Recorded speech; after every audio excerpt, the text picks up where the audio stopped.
नागपूरमध्ये जर आपण बघितलं तर सर्वात महत्त्वाचा दिवस, कारण मंत्रिमंडळाचा विस्तार होणार आहे।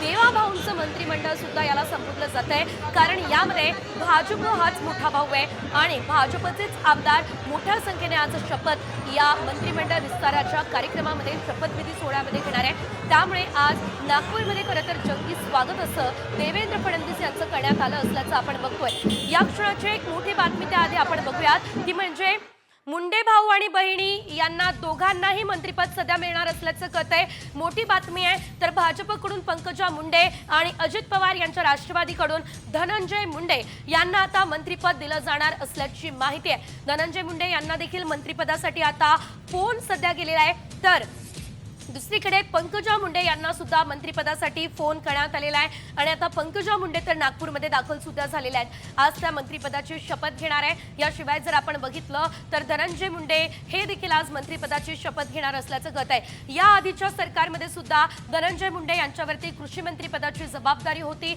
आणि पुन्हा एकदा धनंजय मुंडे यांच्यावरती विश्वास खरं तर महायुती सरकारनं टाकलेला आहे। जबाबदारी यंदा देखील मोठी जबाबदारी त्यांना असण्याची शक्यता आहे। मात्र पुन्हा एकदा वळूयात नागपूरमधल्या विजयी रॅलीकडे। आपण बघतोय यामध्ये अमृता फडणवीस, चंद्रशेखर बावनकुळे या रॅलीमध्ये सध्या उपस्थित असल्याचं आपण पाहतोय आणि सर्वात महत्त्वाचा मुद्दा आज सुद्धा शपथविधीच्या दिवशी आपण बघितलेलं होतं। यावेळेस मुख्यमंत्री देवेंद्र फडणवीस यांनी गुलाबी रंगाचं जॅकेट शपथविधीच्या दिवशी सुद्धा घातलेलं होतं आणि आज जेव्हा ते पहिल्यांदा नागपूरमध्ये दाखल झालेले आहेत तेव्हा सुद्धा गुलाबी जॅकेट त्यांनी घातलं असल्याचं आपण बघतोय।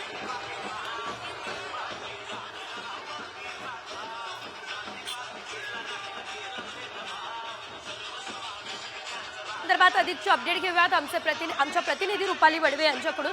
रुपाली, यंदा आपण बघतोय पंकजा मुंडे यांना मंत्रिपद देण्यात आलंय, मात्र धनंजय मुंडे यांच्यावर देखील पुन्हा एकदा विश्वास ठेवण्यात आलेला आहे। काय नेमकी सविस्तर अपडेट या संदर्भात? खरं तर मंत्रिमंडळाचा विस्तार होणार आहे आणि त्यासाठी अवघे काही तास शिल्लक राहिलेले आहेत। खरं तर सकाळपासूनच अनेक नेत्यांना शपथविधीसाठी फोन गेलेले आहेत। धनंजय मुंडे यांच्याबद्दल खरं तर सकाळपासूनच शंका उपस्थित केली जात होती, मात्र आता काहीच वेळापूर्वी धनंजय मुंडे यांना निरोप देण्यात आल्याचं कळतं आहे आणि धनंजय मुंडे हे देखील आता या महायुतीच्या सरकारमध्ये खरं तर सामील होणार आहेत। ते त्यांच्या मंत्रिमंडळामध्ये असणार आहेत आणि त्याच्यामुळे धनंजय मुंडे यांना हा एक मोठा दिलासा मानला जात आहे, कारण की धनंजय मुंडे यांचा मंत्रिमंडळात स्थान नसेल अशा पद्धतीची चर्चा खरं तर मागचे काही दिवस सुरू होती। मात्र आता आपण पाहत आहोत की सकाळपासून जेव्हापासून अजित पवार नागपूरमध्ये दाखल झालेले आहेत तेव्हापासून धनंजय मुंडे हे अजित पवार यांच्या सोबतच आहेत आणि त्याच्यामुळे आता धनंजय मुंडे यांच्या नावाला आता हिरवा कंदील मिळाल्याचं सुद्धा आपल्याला कळतं आहे।